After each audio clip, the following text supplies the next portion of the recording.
All right, today we have another episode from the archives with one of my incredible guests. Enjoy. Welcome to the Trauma Therapist Podcast, a show about the incredible people dedicated to helping those who have experienced trauma. My name is Guy McPherson, and my mission is to raise the awareness of trauma and to inspire each of us to help those around us. All right, welcome to the Trauma Therapist Podcast. My name is Guy McPherson, and this is the podcast where we interview master trauma therapists from all over the world to learn about what inspires them and the steps they've taken to become masters in their field. If you're a trauma therapist, if you're interested in trauma therapy, or if you're simply interested in helping other people, this is it. Today, I'm so excited to introduce my guest, Dr. Peter Levine. Peter, you ready to go?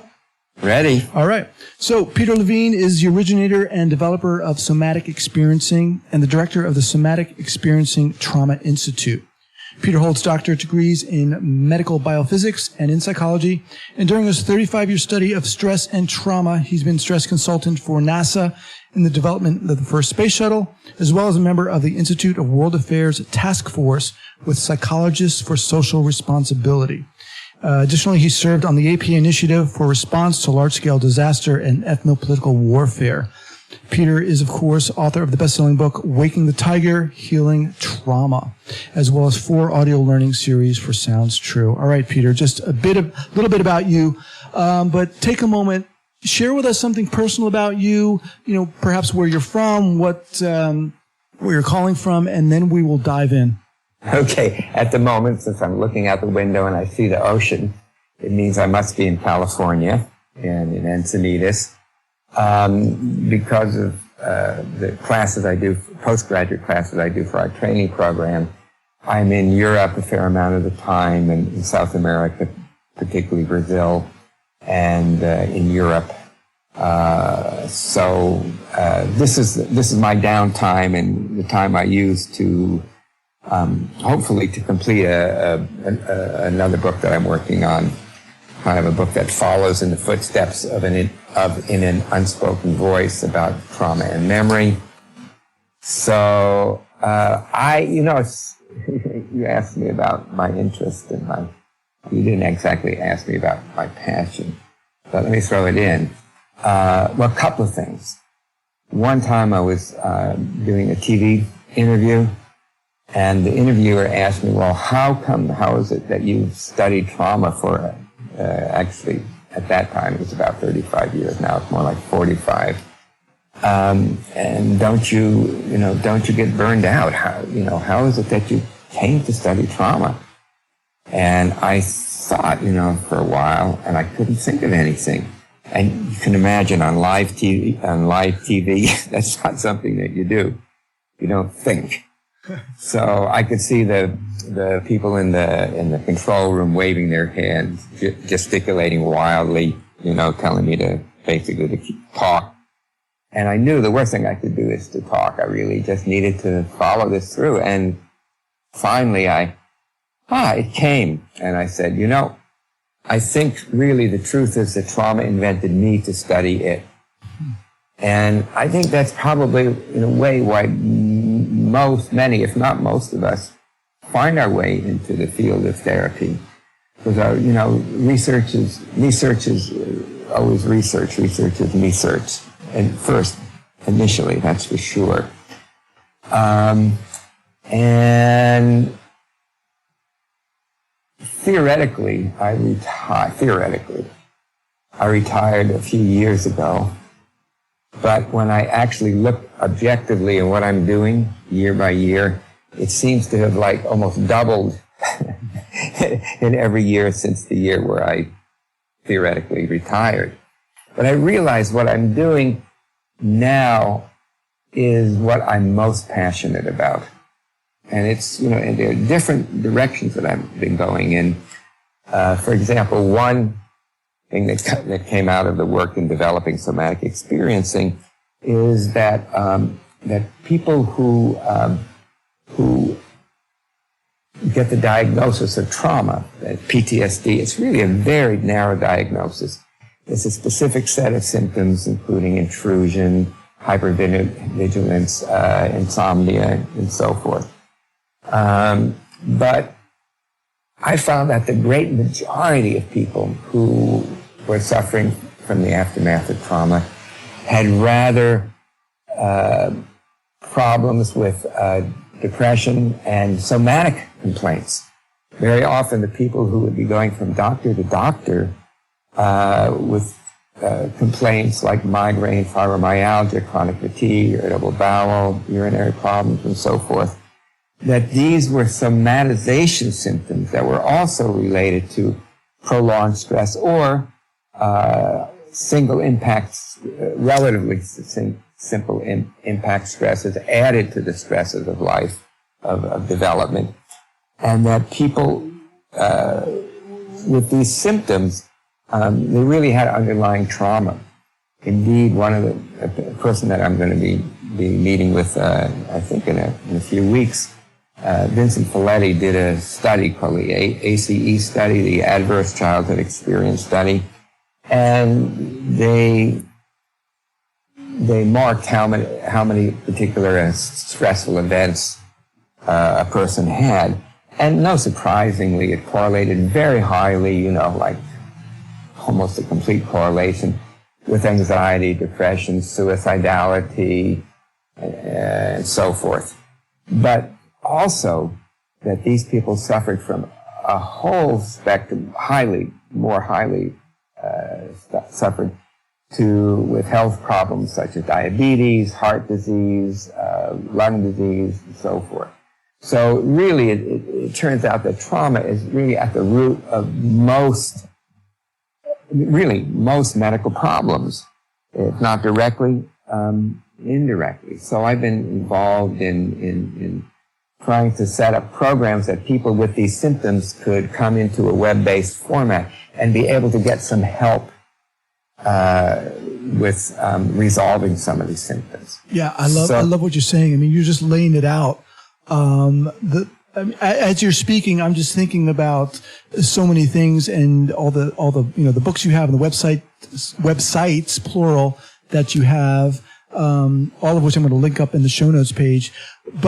And I am going to ask you about what got you into this, Peter. But before, let's kind of transition into the first topic here, which is the quote or the mantra. This podcast is about trauma therapists and really getting to know you and what's inspired you, really with the goal of inspiring other trauma clinicians. So share with us, if you will, a mantra, a quote, something that's kind of driven you in the work that you do. Okay. That's an interesting one. Well, how about this? Trauma is a fact of life, but it doesn't have to be a life sentence. But it's even more than that. When we meet trauma and transform trauma, different portals are opened up that probably never would have been opened up had a person not experienced the trauma and dealt with it, been able to transform it. So I think that the shortest sentence would be, trauma is a fact of life. We all experience trauma, but it does not have to be a life sentence. Is there a way to move through trauma, even the worst trauma? Actually, it's one thing you might want to link to. It's a video that was made by a documentary filmmaker about work I did with an Afghanistan Marine who was blown up by 2 IEDs and suffered severe trauma symptoms of PTSD, traumatic brain injury, chronic pain, depression, and so forth. And you really see how he transforms this trauma and how he and his family heal together. I think I was very fortunate. When I first started developing this work, it was in the late 60s and early mid-70s. And at that time, there was no definition of PTSD the way it is now in the DSM, the Diagnostic Statistical Manuals. So I, fortunately, was not privy to the common wisdom of the time that trauma was a life sentence, that once you got trauma, it was a brain disease and you had it forever, the rest of your life, and the best you could do would be learn to manage it or somehow to control your thoughts or control your emotions, your anger, and so forth. So I was able to start with a clean slate, as it were. Yeah. Okay. So I think that was very fortunate. So trauma is a fact of life, but it doesn't have to be a life sentence. You talked about, when you were doing this work in the 60s, and at that time, PTSD wasn't even a diagnosis per se, but why that quote, and when did that quote become resonant for you? Gosh, I think probably if the people would ask me, when you're traumatized, can you ever get over it? And again, everybody has experienced some trauma. And, human beings, we are resilient creatures.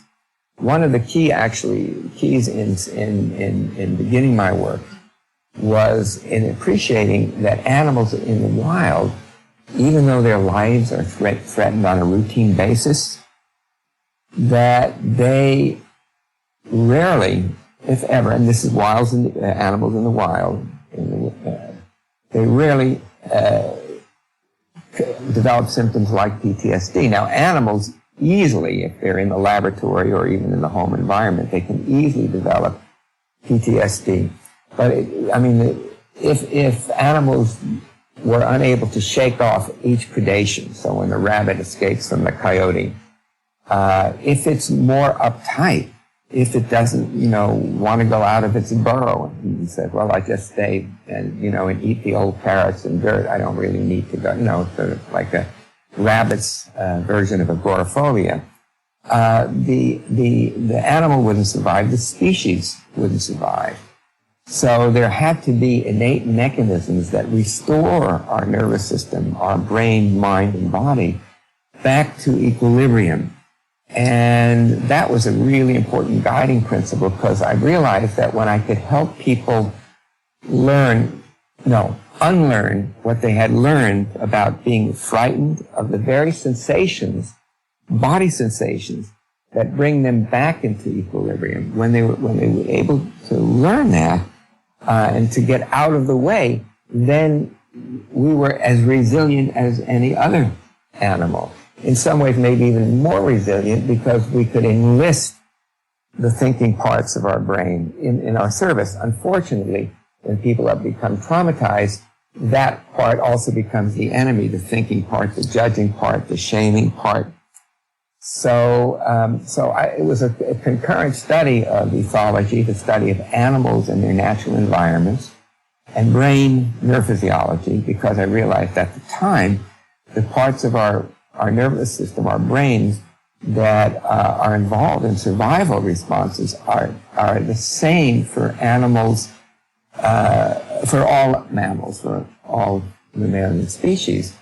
And so putting those together, and the nascent field at the time of mind-body healing, I was able to begin to get results.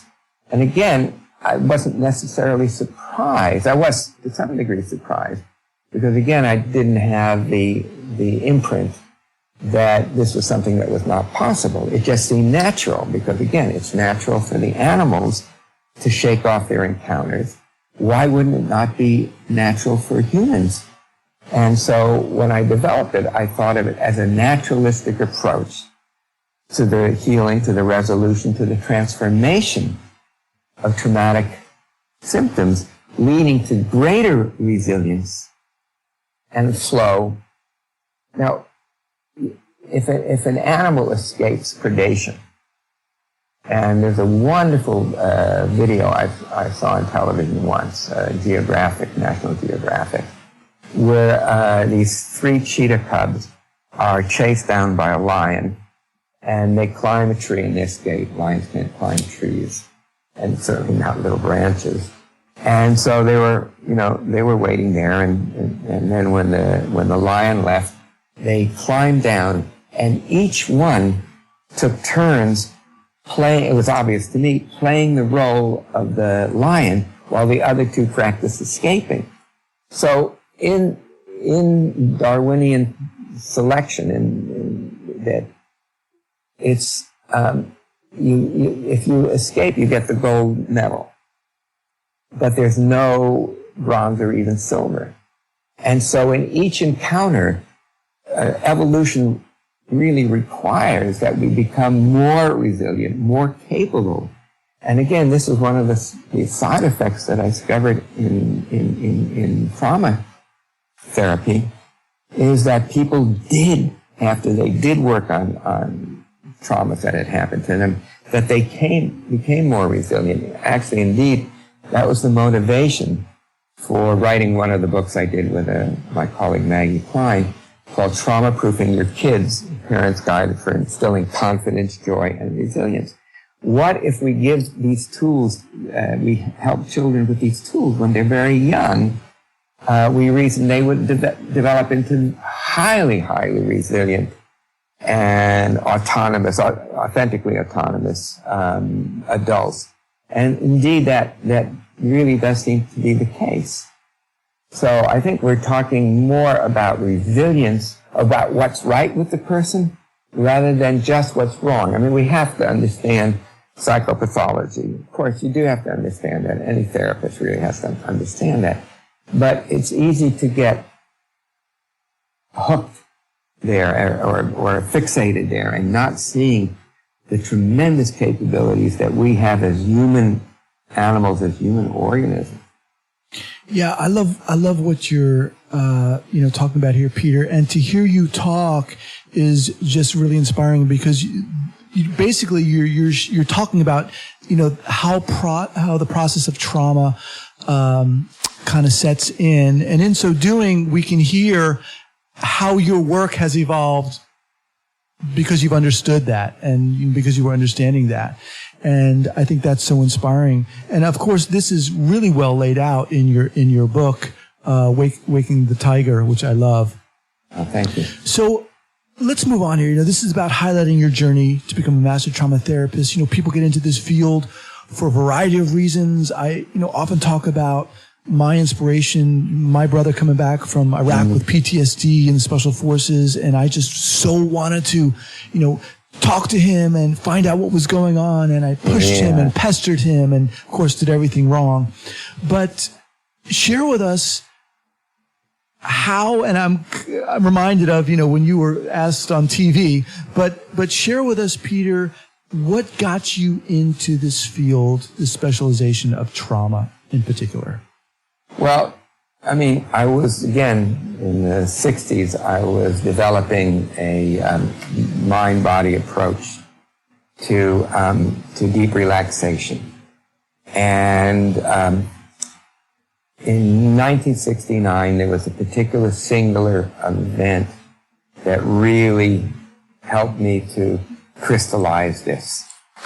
And I was asked to see a woman, her name was, we shall call her Nancy. And she was referred by a psychiatrist who knew about my interest in mind-body healing. And she was referred to him after she had gone to see a whole bunch of different doctors and with little help. And this was what I was talking about at the beginning. She had migraines, fibromyalgia, chronic fatigue, irritable bowel, severe PMS, and so forth. And so he reasoned, and he tried, there were only I think at that time there were one or two antidepressants and one anti-anxiety drug. And so he prescribed them to her, and it really didn't make much difference. So, so he figured that maybe some relaxation. Oh, and also, not surprisingly, she suffered from severe panic attacks and agoraphobia, and she just basically could not leave the house without her husband. So, her husband brought her in to see me, and I could see her at the beginning, her by looking at her carotid pulse, that her heartbeat was about 130, 140 beats a minute. So I got her to begin to relax.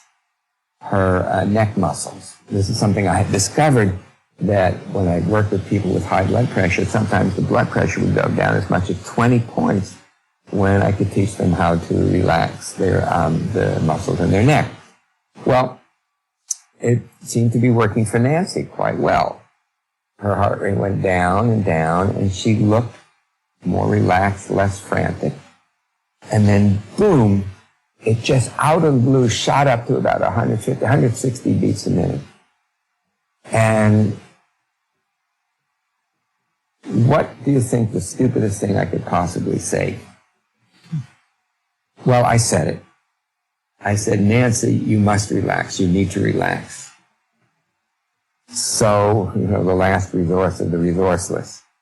Well, anyhow, to my relief, her heart rate started going down, and I could take a deep breath, and it went down to, 90, 80, 70, normal, down to 65, 60, 55, maybe even to 50 beats. And she was just completely pale. You could see that she was having a panic attack, basically. And she said, Doctor, I'm dying. Don't let me die. Help me. Don't let me die. And even as I tell you that story, so that was in 1969, I still get that little tightness in my chest, which expands very quickly, so it's not a concern. I'll be able to complete the interview. And without thinking about it, because it came in the form of an image, of almost like a daydreaming image, or it almost had a hallucinatory quality.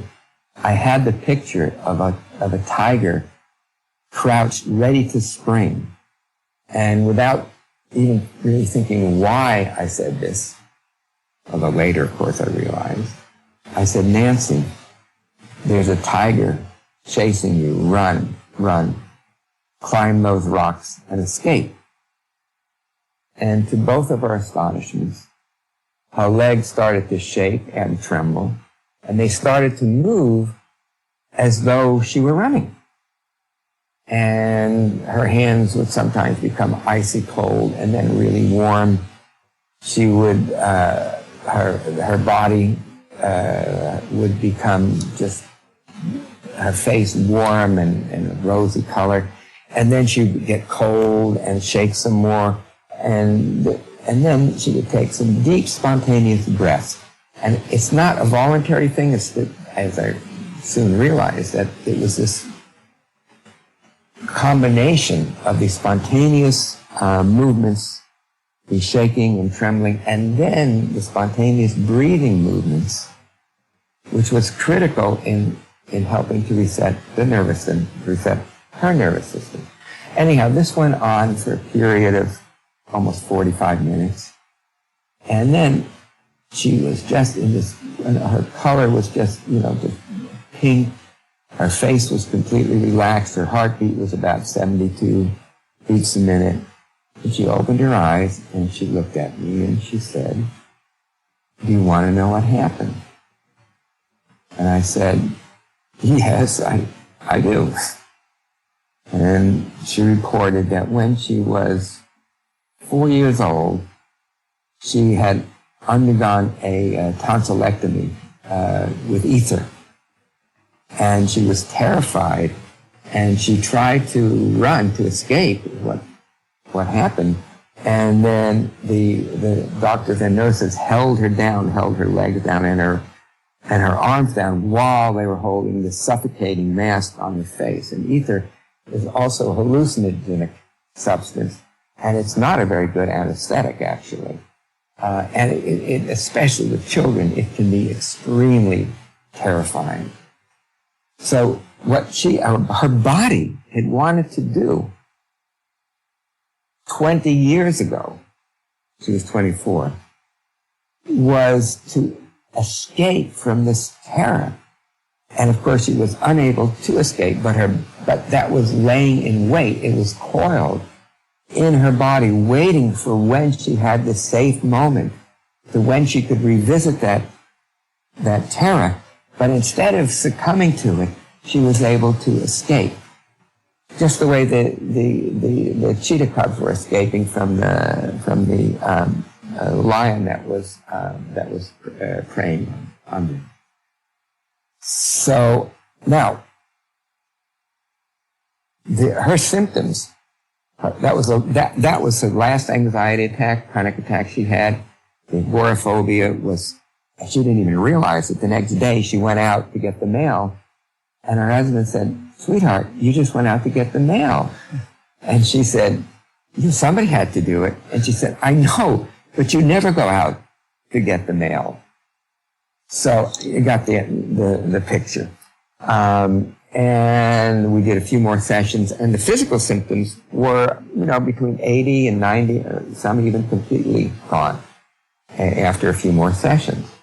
But I realized that in some way it was luck that I hadn't re-traumatized her, because I could have easily re-traumatized her if that image of the tiger hadn't come and I hadn't given her the right instructions,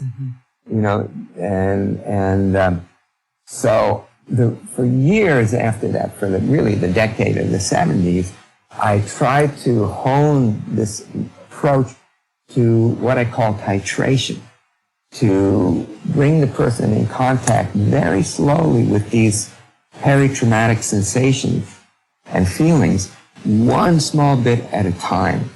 An illustration I give of this is if you take hydrochloric acid, very strong acid, and sodium hydroxide, caustic soda, lye, and you put them together, you take them and you just put them together, what happens? Well, you get a tremendous explosion. But at the end of the explosion, what you notice is that the final products are salt and water. They've completely neutralized themselves, right? And broken down into H2O and NaCl. I guess that's right. But the explosion, if you were doing this in your chemistry lab, you would have, injured or killed yourself or other people because the explosion was so violent. So what I discovered was a way of doing this one small amount at a time. So going back to this analogy from chemistry. So if you take the sodium hydroxide and there's a device in chemistry called a stopcock. Basically, it allows you to put one drop at a time, one single drop of one substance into another. So you have a beaker full of hydrochloric acid, and you put one drop of the sodium hydroxide, the caustic soda, and you get a little Alka-Seltzer fizzle. And then another, and then another, and then another. And I don't know. And each time it's just a teeny little fizzle. Nothing happens that you notice. But say on the 64th time, the 64th bubble, all of a sudden you see salt crystals precipitating up on the side of the beaker, of the vessel, and water vapor forming. So again, the idea is to just do this one small amount at a time so the person befriends these previously traumatic sensations and can change them. You see, trauma is about having feelings of collapse, of frozenness in our bodies. And we carry these sensations, these feelings with us. And in that sense, that's the way we carry the memory of our trauma. But it's not memory in the normal sense that we think of when we, going to go to the supermarket to buy food, and we have a list of things in our mind that we need to get. This is something that the body does. It happens in primitive portions of the brain that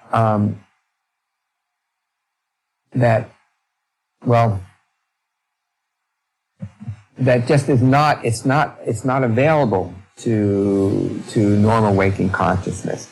And when you were talking about trying to get your brother to talk about what happened to him, people who are traumatized can't do that. In a way, that's one of the symptoms of trauma, is the inability to put these events back to the past where they belong because they're constantly replaying in the present. And my colleague Bessel van der Kolk, one of his early research studies was to show that the parts in the brain, specifically what's called Broca's area, get shut down when the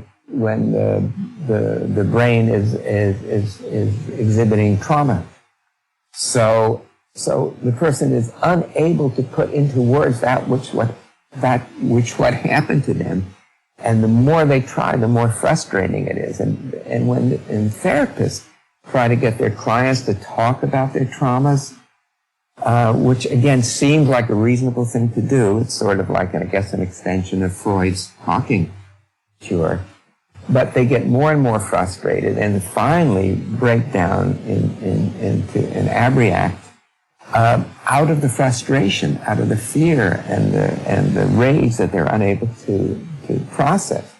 So that's the key in working with the body, because when you work with the body, you help people regain or gain bodily experiences that contradict those of overwhelm and helplessness and overload.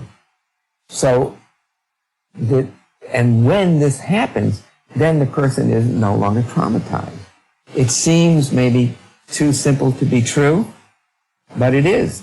It's both simple and true. However, in reality, working with a traumatized person takes a lot of different skills, takes a tremendous amount of the therapist's own capacity to be present, but also to have worked with their own traumas. And in some ways, somatic experiencing has, I would say, greater roots even in shamanic traditions than it does in traditional psychological systems. Because there, the shaman always has to do his own confrontation with his or her darkness. They have to deal with that which was completely overwhelming to them, and it could be a psychosis, it could be an illness, but they had to deal with their own trauma first before they were entrusted to work with the traumas of their clients. And indeed, I've had the opportunity to interview shamans throughout the world. All shamanism that of anybody I've ever talked about sees the primary cause of all disease as trauma. They don't call it trauma. They call it, well, for example, in Portuguese and Spanish, sustus and chustus, which means fright, paralysis, or soul loss. So, as therapists, we don't use those primitive ideas. We talk about dissociation, but it's really, I would say it's completely the same thing, but there's a lot of similarity. Yeah. And again, nobody would entrust themselves to a shaman who hadn't done their own journey and learned from their own journey so they could be fully present with a client. I want to give you one example that might be illustrating and also relating to working with people who were, soldiers. During the 60s and early 70s, I was fortunate because I was in a medical scientific graduate program. I got a deferment to not have to go to Vietnam. But a number of people I knew and friends did go. Some didn't come back, some came back, but they were changed. They weren't the same.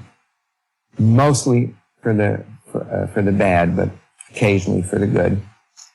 And I felt that I owed, because again, I was in the process of developing somatic experiencing then. And so I was invited first to these groups they had together, which are called RAP groups. And they trusted me enough to let me offer my services pro bono one day a week in my office in Berkeley. So the first Thursday, one person came, and we'll call him Bill. And he came in and started by telling me the worst, unbelievable atrocities that he had committed, that he had been made to commit. And I felt myself getting dizzy, feeling nauseous, woozy. And I said, Bill, you know, when you told me about that, I felt nauseous. I felt like I was going to puke. I felt like I might faint. And it's not because I was judging what you did. I imagine that I could have done the same thing if I were in your shoes. But when it happened to me, I knew what to do about it. I knew how I could feel it in my body, and I had the tools to let it move through. And I imagine that tools like that could be helpful for you. And there was this incredible relief. He didn't have to tell me the story. He learned some of these tools, and he was able to come back to himself.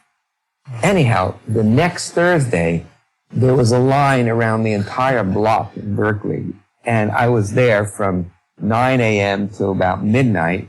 And then finally I said, let's just do a group, and I invited people to come in group, and we worked together in group. Wow. And again, we'll get you the link. My assistant Justin can get you the link if you want to connect to the work with Ray, the Marine who returned from Iraq and Afghanistan, to see how, I mean, again, this is 5 sessions and some interviews put together in 20 minutes.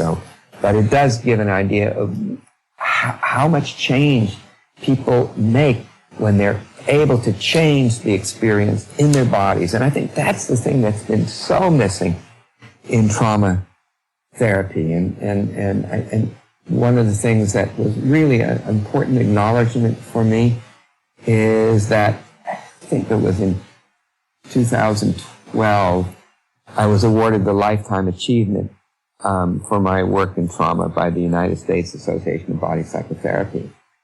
And I think that for the first time, in a way, I realized, my God, I really did something here. I really left the world in a better way. And with tools that therapists and individuals can use to not only transform trauma, but to live more vibrant lives. So anyhow, because so much emphasis in the past has been on talk, or has been on repeated catharsis. You know, one of the prevalent treatments for military PTSD is what's called prolonged exposure. And people are made to relive the most traumatic moments over and over and over again. And in my opinion, that's probably the worst thing you could do with a traumatized person. Now, in all fairness, some people did find this helpful to some degree. But these were people who had a relatively single trauma. But most people don't have a relatively simple trauma. They may have that, but they have other traumas and other early stressors that have affected their lives as children and so forth. So anyhow, I'm not sure I'm going with this, except to say that the two polarities of trying to talk about it and trying to control one's thoughts, or just mindlessly going and reliving it over and over again, are both equally dysfunctional polarities. And I know that some people are going to be angry at me for saying this, but I really believe that. And, you know, a person who I really developed a relationship over decades is a person who comes not from the field of body psychotherapy or body therapy, but comes from research. And he was also a clinician in the VA around the same time that I was working with the vets. And he was one of the few people, relatively early in his career, who also realized that the body is what's absolutely essential in changing traumatic experiences. And he wrote a paper at that time and then a book called the body keeps the score. And a very, very dear friend of mine, a neurologist and in Boulder, who brought Essie into the entire rehab program at the hospital.